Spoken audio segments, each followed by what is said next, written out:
October, November. If you compare this to like an Amzn, you can see that it was strong, consolidated for the last couple of weeks, right back here on December 10th, tried to look like it was going to break to the downside.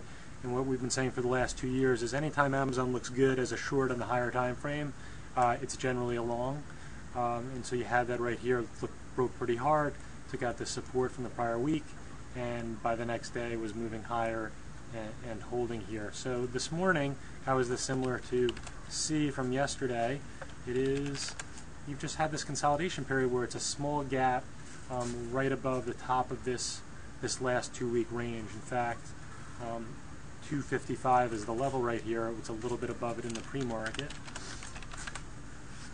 And you can see that it's actually very spotty on the prints. I'm not sure how much volume it's done in the pre-market.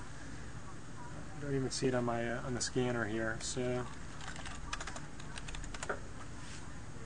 it's 46,000 shares, so not many. But the idea is basically on the open, if they're buying it above 255, that's a really nice play in relation to the consolidation period.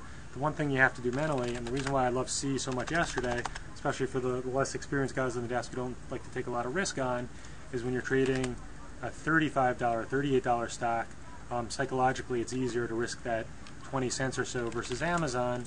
It's 250, you got to move the decimal place over. Think of it as a $25 stock, it's gapping above 25.50. Your risk there might actually be all the way to below 254 or even 250, 253. So psychologically a little bit harder to deal with, but a nice setup here with upside to $258 to $260 a share, and you should be able to tell right on the open if it drives up a couple of points. That probably is your clue that it's going to be pretty good today and it's going to move higher